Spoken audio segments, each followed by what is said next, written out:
Estrone can be made in the fat cells and can also be made in your ovaries, and same thing with estradiol. Estriol is a much weaker hormone. It is actually produced as we metabolize estrogen, and I'll explain what that means. And estradiol is not very powerful, and it's usually really only high when we are pregnant. So as we start to go through maturation, when we are a young woman and we start menstruating, it's actually the rise in body fat that actually stimulates the production of estrogen from the ovaries. And so there is an intimate relationship between body fat and estrogen and the function of our sex organs. So that is estrogen in a nutshell, how we produce it. Have you been feeling off? You know what? Your hormones might be out of whack. Take my quiz to discover your personalized hormone imbalance and get a free report with your results.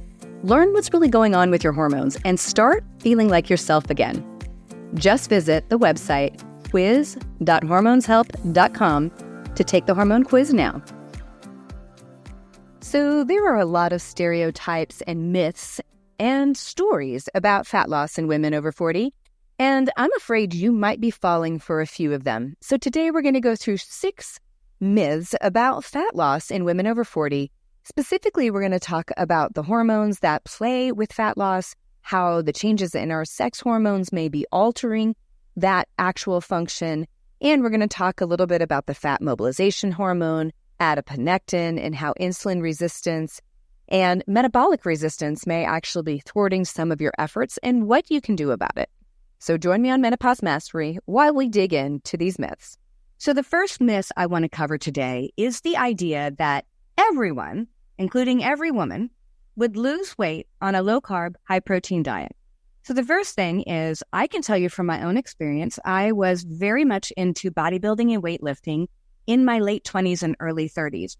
So what does that mean? I did a lot of high-intensity anabolic training with weightlifting. I also ate low-carb and high protein, very high protein, as a matter of fact. I was allowed 1 cheat meal a week, and believe me, I was all about planning the El Capitan platter and all of the junk food that I was eating that one meal.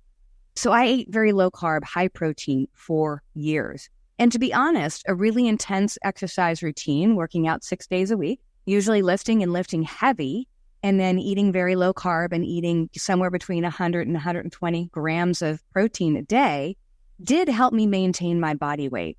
But I can tell you, I was obsessed with food. Food was something I had to deal with every 3 to 4 hours. I had to eat frequently, and it was something that was constantly on my mind. And so the low-carb, high-protein diet worked when I was in my 20s and 30s.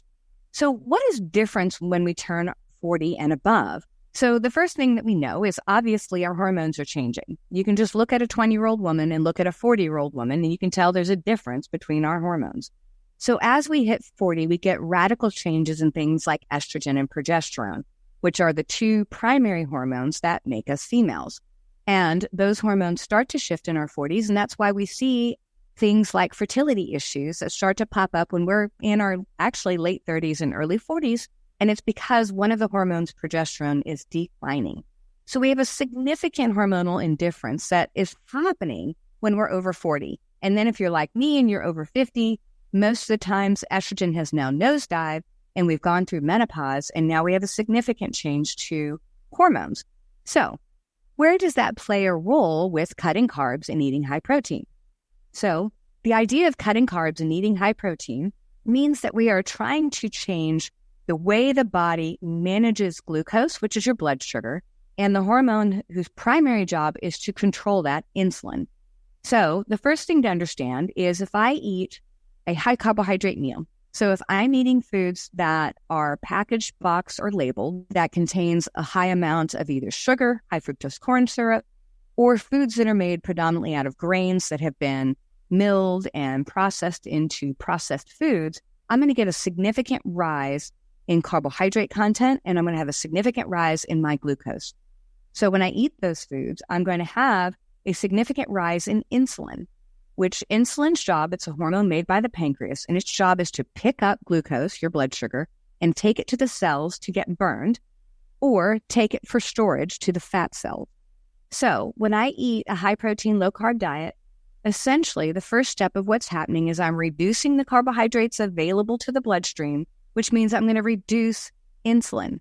And I can tell you in the short term, that does help lower insulin. So if I have insulin resistance, meaning I'm producing more insulin than what's necessary to lower my blood sugar and control it, because my cells have become somewhat immune to it or not listening to the insulin anymore, then I'm going to actually, in the short term, have a reduction in carbohydrate content, a reduction in insulin, but a reduction also in my glucose storage as fat, because it's kind of like a radio dial.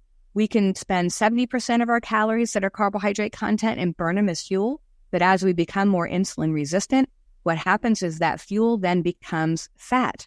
So insulin's main job is to put it away and store it. So I tell people all the time, if you're planning on eating a Krispy Kreme, you better be running with it, because the body, in the absence of need, when we have insulin coming up, it's going to take that glucose and it is going to store it as fat. And we can get a primary sort of priming of that activity that gets turned on. So as you become more insulin resistant, essentially what's happening is your body says, forget it. I'm not going to use those carbohydrates. I'm going to take them to the fat to store. So it's very clear that we may need to lose or reduce carbohydrates, particularly the very starchy ones, the high sugar ones, the highly processed ones, in the beginning to create insulin sensitivity, which means allow insulin, the key, to click into the cell and turn on the metabolism, right? Which actually just generates metabolic activity within the powerhouse, the mitochondria. So in the short term, yes, that makes a difference. But we have to attend to what else will cause a rise in insulin. And there's other metabolic pathways that are at play when we get older. So the first thing we need to know is carbohydrate content will raise insulin and raise glucose levels, right? So if I'm eating a bunch of spinach and broccoli and Brussels sprouts, I'm not going to get a large rise in insulin because I don't have a lot of carbohydrate content that's available because those foods have a lot of natural fiber. So one of the things we always talk about, regardless of what dietary regime somebody is on, we need a lot of high fiber vegetables. So those low sugar, low carbohydrate content, high fiber vegetables aren't going to cause a big rise in your glucose and or your insulin. Now, high carbs do, right? We already had that discussion. Well, what else would cause a rise in your insulin? So what else is really interesting is a high protein meal, meaning a protein meal that is significantly more, or at least relatively more, in composition of protein than what you really need at that time, right? So we have the ability to take protein into our diet and consume it and metabolize it. And we can metabolize somewhere between, 21 to 30 grams of protein in one sitting. So what that means is I have so much of a protein that I can eat at one sitting. And when I have more than that, the body is not going to be able to utilize that protein appropriately. And it is going to take it to the liver and go through a process called gluconeogenesis. And gluconeogenesis is a fancy way of saying, I'm going to take that protein, I'm going to convert it to glucose, and I'm going to store it in the fat, and particularly in the liver and then in the fat around the body for use later. So a very high protein meal, particularly one that is significantly higher than what you can utilize at any given time. So what does that mean? That usually means that a woman's going to need somewhere between 3 and 4 ounces or maybe 5 ounces of protein at a meal, not an 8-ounce piece of chicken breast, right? And definitely probably in some cases, unless you're doing some extraordinary amount of muscle building, do we need really super physiological levels of animal protein or proteins in general. And that includes your collagen, that includes your protein shakes, that includes other things. So too much protein in one meal and also very large meals cause a significant rise in insulin. So if you're consuming a single large meal in a day, even if the composition of that meal is a healthy composition, you're going to get a rise in insulin. And whenever there's a rise in insulin, we're going to have a subsequent storage of fat unless your body is using that carbohydrate content or the glucose that's getting liberated from the liver at that time. So where does that bring me to the point on a low-carb, high-protein diet?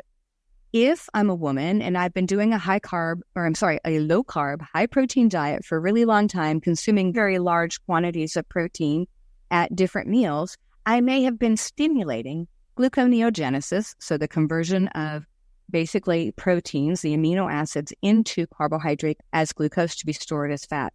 And actually, the majority of your essential amino acids, so those are the building blocks of your body that we must get from the proteins in our food, right? Animal proteins have all of the essential amino acids together in one food, whereas vegetarian and vegan forms of proteins like your legumes and your grains and nuts and seeds have some, but not all of the essential amino acids in them. So when I eat proteins and I eat too much of them, I get an amplification of gluconeogenesis, so I store more carbohydrates than what I need.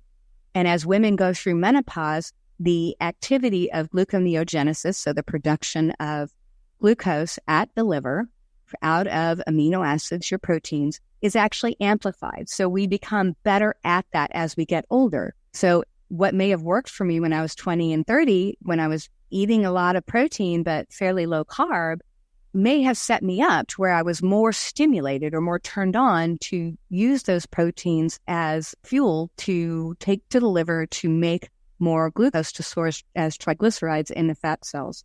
So a high-protein, low-carb diet may, in the short term, create insulin sensitivity.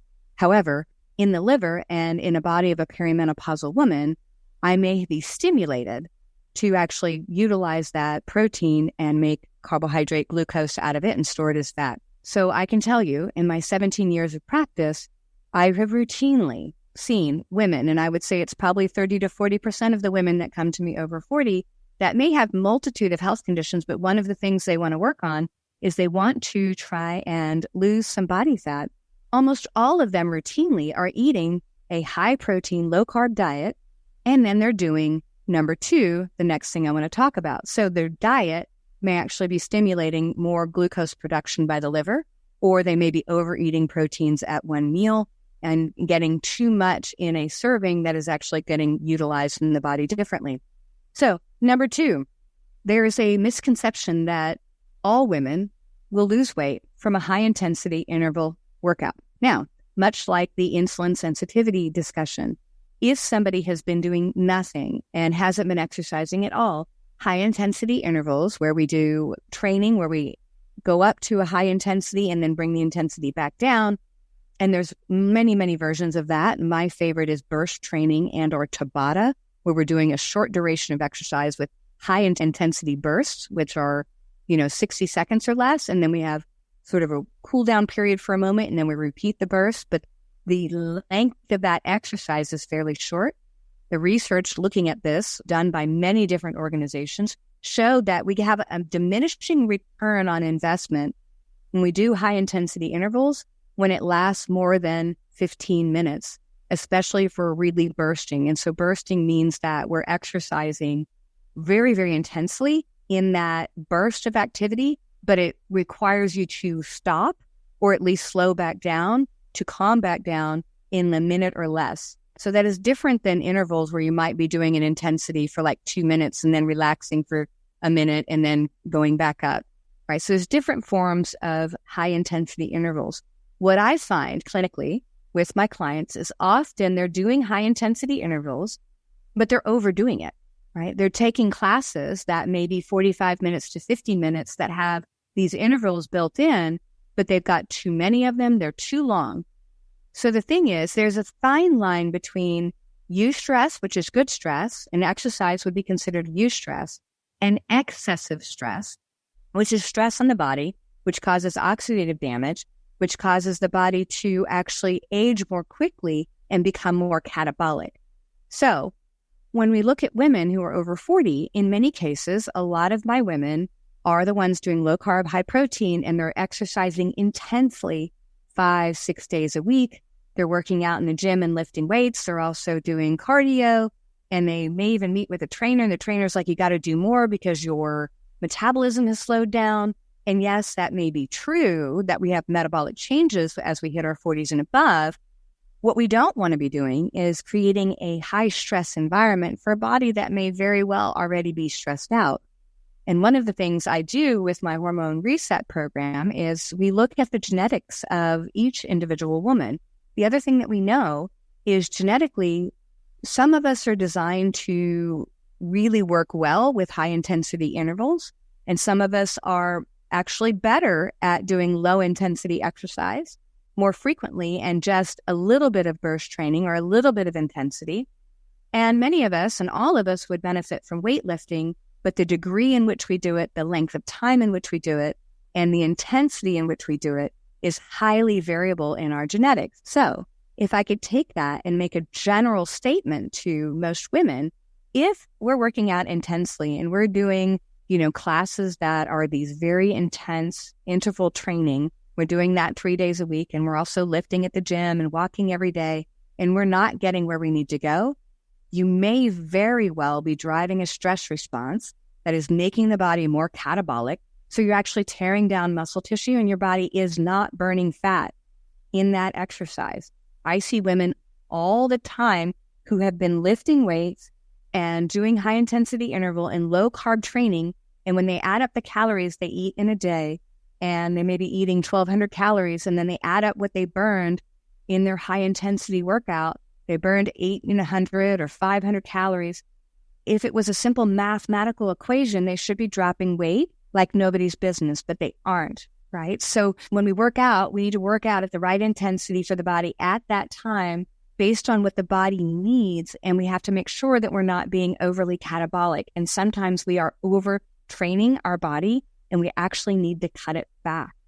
And so if I've been doing all the right things, so if you're doing high protein, low carb, and high intensity intervals and interchanging that with weightlifting and you're not getting anywhere, you are missing a big part of what may be going on in your body. And it's probably something that has changed in your 40s that was different when you're in your 20s and you're at hormonal peak, which brings me to my next myth that I want to talk about. So if we've identified that a high protein, low carb diet does create insulin sensitivity, but may not be adequate enough for somebody in our 40s and 50s because we have metabolic changes that are happening and we have a body that is more predisposed to take high protein or high meals when we do eat, because maybe we're doing some fasting and we can't make it through the whole day. And so I eat 1 large meal or 2 large meals a day. All of a sudden our body, even if the calorie intake may not be that high, it's storing extra fat. So the idea, so number 3, that all we need to do is count calories or even count macros, that it's very simple. Everybody could lose weight on a macro balanced diet and everybody can lose weight because we're simply a bank account and we can count calories, is absolutely 100% incorrect. So calorie counting takes one big piece of how your body operates and ignores it. If calories counting worked, we'd have one diet and everybody would go on that diet and it would work for everybody. But what is a calorie? So a calorie is a unit of measure of energy. So carbohydrates and proteins per gram are 4 calories, right? So for every gram, they have 4 calories. Now fat, animal fats and or vegetarian fats are 9 calories per gram, right? So that's the first thing, is a measurement of energy of you. And so, but the truth is, when we look at our foods, our macronutrients, which are fats, proteins, and carbohydrates, we have really 2 essential nutrients. So protein is essential and fats are essential. So carbohydrates are not. So our body can absolutely live off of just fat and protein. Again, because the liver can actually make carbohydrates out of proteins if it needs to, so it can actually manufacture its own glucose, because things in the body like the brain and particularly the red blood cells require glucose to function. So we have the ability to basically make glucose out of proteins. And fat are essential because fat actually helps us make up our membranes, our nerves, our linings of our body, and even the cell membranes, mitochondrial membranes. So we must get fat in our diet. We must get protein in our diet. And for the most part, our antioxidants, our other nutrients that are required, including our vitamins and minerals, which exist also in the protein and fats as well. But a lot of those nutrients also exist in carbohydrates. So don't take my comment here as a statement that we don't need carbohydrates. We just need healthy carbohydrates. So those macros are needed. But when we look at calorie counting, assumes that no matter what the substrate is, so whether it's a protein, fat, or carbohydrate, the same mechanism of use inside the body or the same utilization happens. Well, we just talked about several hormones that are very different about how they handle your fuel, right? So your food turning into fuel. So again, we can't look at fat the same way that we look at carbohydrates or glucose because they're used differently.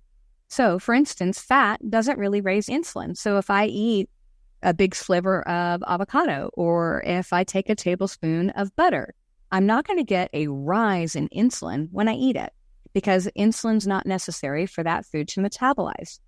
So when we look at the difference between carbs, proteins, and fats, we have to recognize that the hormones, like insulin and a bunch of other hormones that we're going to talk about over this series, they actually control how much of what you eat gets used as fuel. So the hormones rule the roost.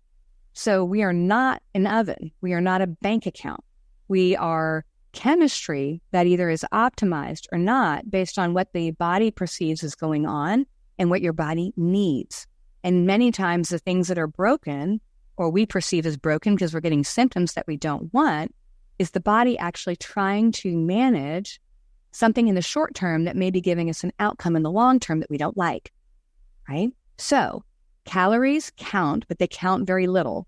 So I said it before, I routinely see people all the time that are eating 1,200 calories a day and burning 400 or 500 calories while they're working out a day and still cannot lose weight, and if anything, might even be gaining weight. So calories, if it was just that, would have taken care of that issue. So calories is a completely inaccurate, debunked, needs to go away as a conversation piece. Yes, they count. You can't eat 6,000 calories a day and burn 2,000 through your activities and eventually not gain weight. That will absolutely happen. But the hormones, the metabolic hormones, the sex hormones, the thyroid hormones, the adrenal hormones, all of those hormones, including the ones involved in digestion, have a control mechanism that actually impacts what foods get used for what and how your body burns fuel. So macros count, but your macros, your fat, your carbohydrate, and your protein composition count because they influence the hormones. Again, we talked earlier about insulin and its impact with a high carbohydrate diet or a very large diet or a diet that's too high in protein at any particular meal. So macros count. But again, just counting macros, if I don't account for what's happening hormonally, both with the hormones that communicate directly with the cell, like insulin, and what's happening inside the cell, which is an entire different pathway we're going to talk about on my next myths, lies, and other things you need to understand about losing weight as women over 40, there's other cellular mechanics that may change that as well. And we can't ignore those hormones. So when we look at the first three myths, cutting carbs and eating high protein in many women, and in the beginning, usually works to help reduce insulin and create more insulin sensitivity and make the cell more capable of burning fat. Because if insulin's up, fat burning is going to come down. It's like a seesaw. So in the short term, it works. But when we've been doing it for a long time and we're not getting to where we want to go, what may have happened is we've got a body that is primed to take those proteins, break them down to the amino acids as we digest them, and we have a liver that may be primed to go through gluconeogenesis and basically take those proteins and turn them into carbohydrates to be stored as triglycerides to be stored as fat. And we see that more in women as we enter our 40s and into menopause, that activity is amplified because of the changes in estrogen and our other sex hormones. So cutting carbs and high protein doesn't always work for everybody. Same thing when we look at exercise. If we're doing high intensity and we're working out like a mad woman, we may be excessively catabolic. We may be creating higher stress chemistry, and we may actually be driving the body to try and store more fat because we're stressing the body out. So if your exercise is a lot and isn't effective, it doesn't mean that you don't need to exercise, but you may be doing something counterproductive, and it may mean cutting back, going to a more gentle form of exercise, or changing what you're doing. And we may be shortening durations of intensity to actually make it more effective. And when we look at macros and your concentration of carbohydrates, fats, and proteins, yes, they're important, but they're important because they affect what the hormones are doing, particularly things like insulin and epinephrine, which is the hormone that actually mobilizes fat from the fat cell to be burned and gets it into the cell. And another one called adiponectin, which is actually the key that pulls the fat out of the fat cell, dumps it into the bloodstream for epinephrine to pick up, to take it to the cell to burn. It is the manipulation of food that manipulates those hormones that can have an impact. But just blanket saying counting macros and managing macros doesn't necessarily account for the nuances of what may be happening at the cell and how those hormones are communicating. Now, most women will tell you if they've ever tried to lose weight and they had a partner or friend or someone else who's of the other gender persuasion, when they go to do some dietary change, whatever it may be, there's an obvious difference between the way we lose weight relative to men as women. And so what I want to talk to you today is particularly about the sex hormones and particularly about the changes in the sex hormones and how they have an impact on fat weight gain, insulin resistance, and metabolic syndrome and diabetes risk, and specifically around your mitochondrial function, which is the powerhouse inside the cell. So I'm going to cover that today. So we're going to get pretty geeky, but I think this will shed some light and help define some things because lots of stuff gets kind of glossed over, I think, in social media and popular media. And so as women, we get fed a very simplified line of what's happening. And so all of a sudden we think we're doing the right thing, but they're generalizing at a level that is inappropriate. So what does that mean? So let's talk specifically about the sex hormones and what we're really talking about here. So the first hormone I want to talk about is your estrogen, right? So as humans, we make 3 different estrogens. We make estradiol, estrone, and estriol. Estradiol is the one that's most associated with the feminizing features of a woman, and it is the one that's most protective and also the strongest hormone out of the suite of 3 hormones. Estrone, which is a kind of a holding tank so your body can produce more estradiol. Estrone can be made in the fat cells and can also be made in your ovaries. And same thing with estradiol. It can be made in your ovaries. Estriol is a much weaker hormone. It is actually produced as we metabolize estrogen, and I'll explain what that means. And estriol is not very powerful, and it's usually really only high when we are pregnant. So these 3 hormones make up our estrogen. So as we start to go through maturation, when we are a young woman and we start menstruating, it's actually the rise in body fat that actually stimulates the production of estrogen from the ovaries. And so there is an intimate relationship between body fat and estrogen and the function of our sex organs, right? So that is estrogen in a nutshell, how we produce it. And then over time, as we get older, that production fluctuates as we end up in our 40s and 50s and we go through perimenopause to menopause. And then it also declines rapidly at menopause and we get basically ovarian failure or hormone exhaustion where the body is no longer producing estrogen out of the ovaries. So there's another really important counterbalance hormone to this. It's called progesterone. And progesterone is made by the adrenals, and its job is to, just like it sounds, progest, so pro-growth. And its job is to help make sure that the uterine lining is appropriate and well established for implantation so you could grow a fetus to a baby. And it's the combination of estrogen increasing the blood flow and the lining of the uterus and progesterone that enable fertility and then also enable us to actually go from an egg and a sperm meeting all the way to a baby. And progesterone's job is to really act as a counterbalance to estrogen. And it fluctuates throughout the month. So, of course, as we go into menstruation as a young girl, progesterone also fluctuates. And usually our period tends to be a little bit uncomfortable in the very beginning because there is an imbalance between those hormones. And it's not until that sort of evens out that a lot of our symptoms get a little bit better. So it is not uncommon for a young girl to have very painful, irregular, heavy periods while she's in a state of estrogen dominance as her body sort of gets its rhythm. And that's completely normal. Is it pleasant? Absolutely not. That's a subject for another conversation. So we've got progesterone, and progesterone fluctuates, but it's highest in that second half of your cycle from when you ovulate. So most women are going to have somewhere between a 24 to about a 34-day cycle. Anything within that range is about average. The average, I would say, for most women is about 28 days from the day you start to the day you start again. And in that first week or so, right after you've had your period, your hormones are at their lowest. And then you have a spike of follicular stimulating hormone and estrogen and luteinizing hormone that causes you to ovulate. All of those hormones, the luteinizing hormone and follicular stimulating hormone, come from the pituitary and kind of tell the ovaries, go. It's the coach.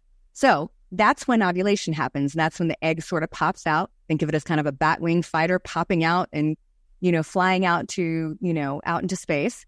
And then as the egg travels through the fallopian tubes into the uterus is the second half of the cycle, which is called the luteal phase of the cycle. And it's usually during this time period that we experience most of our kind of perimenopausal symptoms, the moodiness, the cramping, the water weight gain, the cravings, sleep interruptions, all those things that we usually describe as uncomfortable as women. So progesterone's job is to counterbalance estrogen. And usually by the time we hit our 40s, progesterone has nosedived. It's starting to decline rapidly. That's why we have problems with fertility as we enter our 40s. And hey, I hate to break it to you, but did you know that a pregnancy after 30 in the medical literature is considered a geriatric pregnancy? And it's because we were designed to hit sexual maturation and have babies in our 20s. Now, we're living so much longer that, we're starting to see a shift in that. But that's really how our bodies are designed. So that decline in progesterone may even start a little bit earlier. For me, it started in my late 30s. I started having very obvious symptoms of estrogen dominance, sore breasts, uncomfortable periods, heavier periods, acne along the chin line. All of those can be signs that you're having shifts already. So progesterone's job is to sort of counterbalance, get everything ready in the second half of your cycle.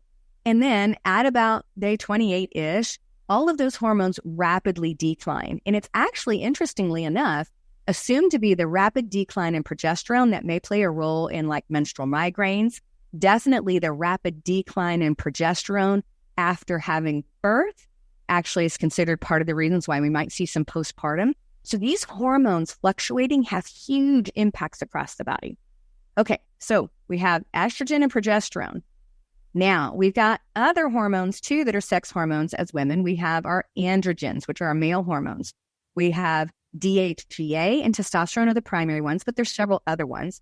And as women, we have those hormones, but they are at much lower levels, right, compared to men. So those hormones don't fluctuate as wildly, but we have to remember that particularly from testosterone and androstenedione, which is one of the other male androgen hormones, or we'll just call them androgens, right, because we make them too.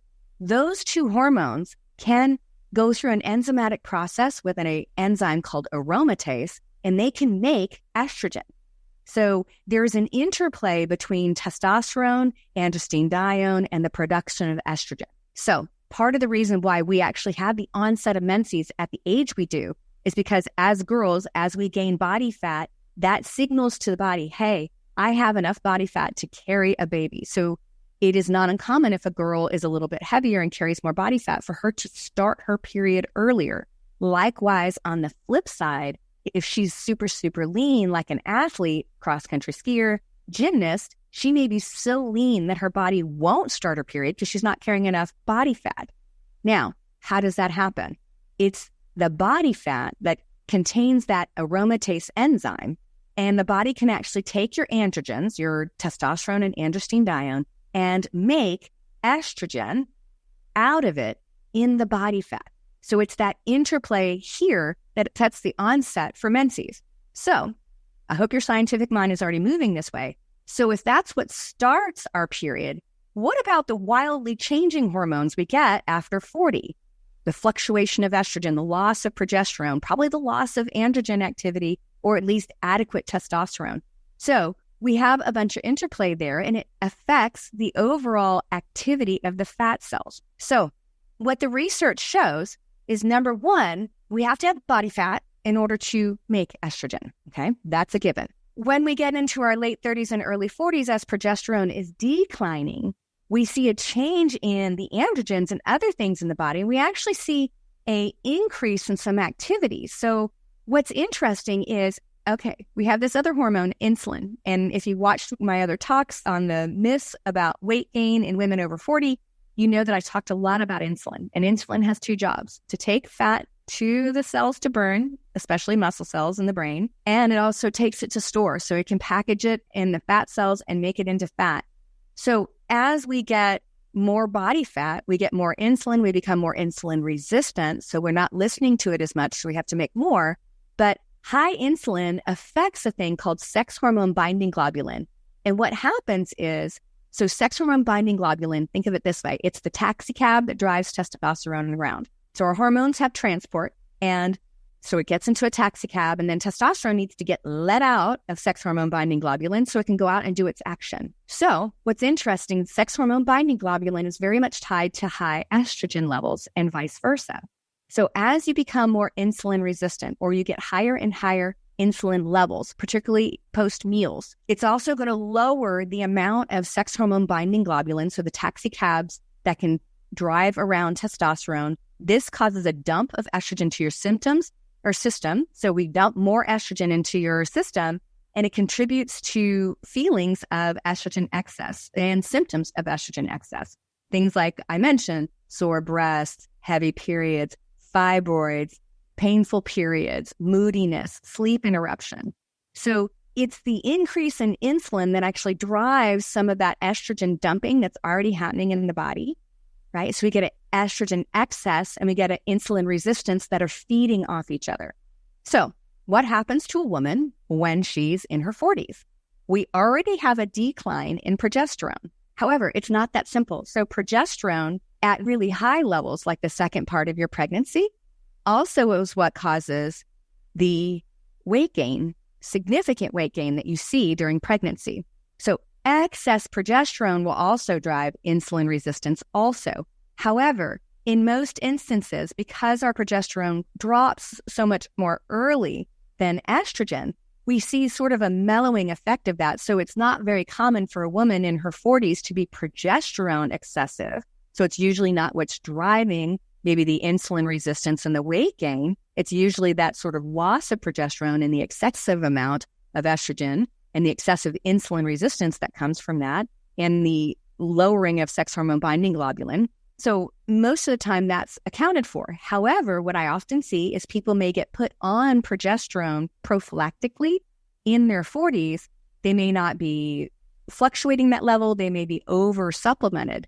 And if they are, they could see some insulin resistance and fat weight gain, even by trying to balance that progesterone if they haven't fixed the underlying mechanism, which is why I'm trying to train this stuff, because most of the time, a lot of people just think if I'm taking hormones, particularly bioidenticals, it's going to magically fix everything.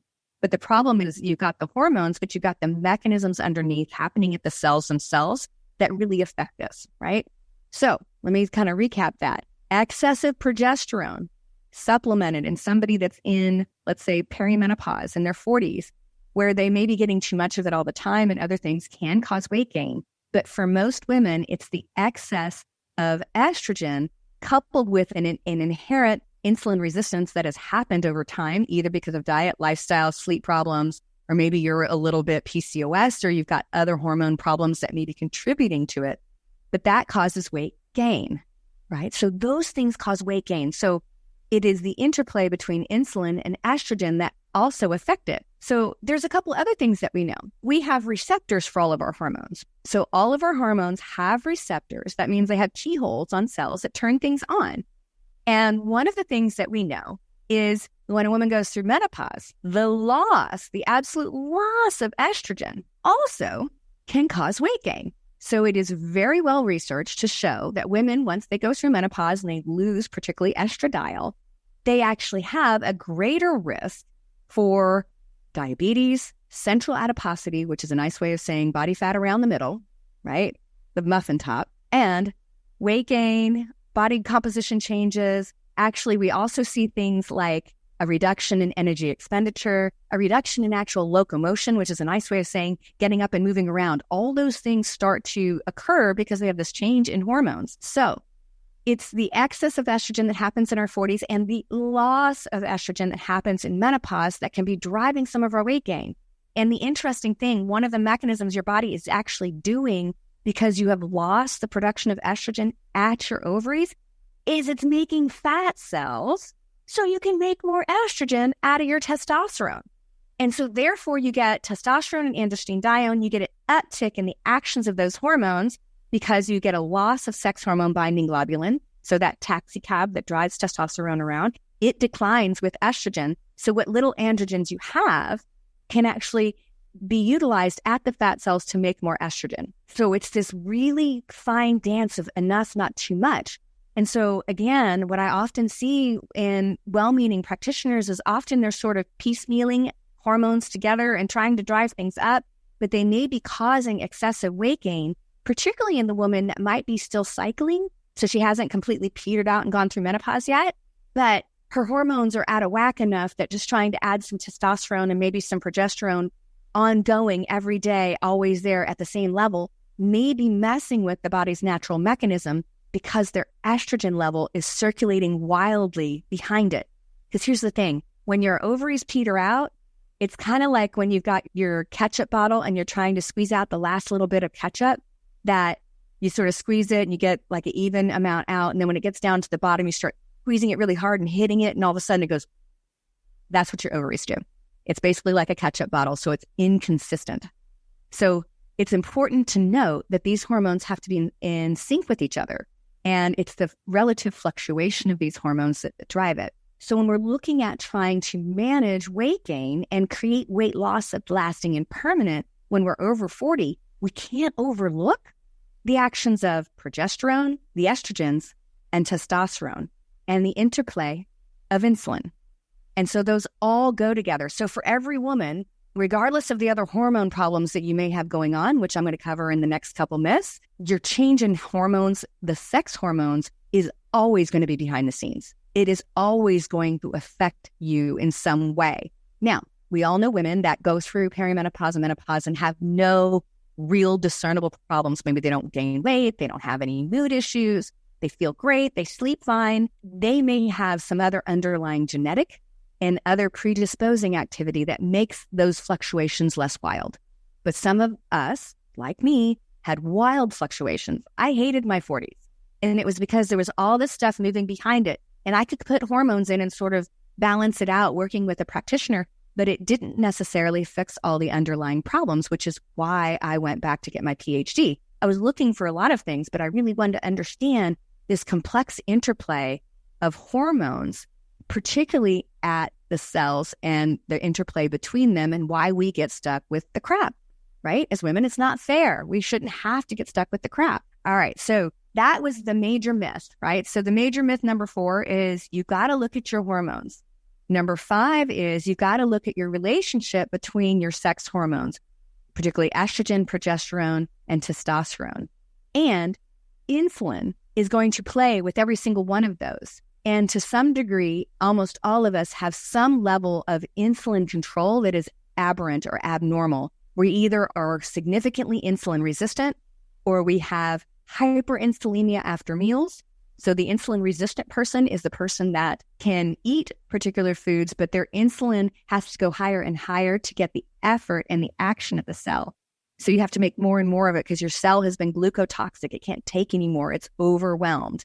And so that will burn out your pancreas, and that's pre-diabetic stages when it gets really pronounced. And eventually the pancreas can't make insulin appropriately anymore, and then we become very diabetic. The other side of it, and this is what I see often, and I would say this was very true for me, is that my insulin would drop. And as long as I was sleeping well and other things, my insulin would come down to a fairly normal level. My goal is usually on a fasting serum insulin is to be somewhere between like a 2 and a 7, right? The labs, depending on what lab you look at, will sometimes say a normal insulin is 25. It should never be that high if you're fasting overnight. But anyway, so your insulin should be able to drop when you're not eating and then come up when you eat. So what happens for a lot of people, they are hyperinsulinic, which means that when they do eat, they get this spike of insulin.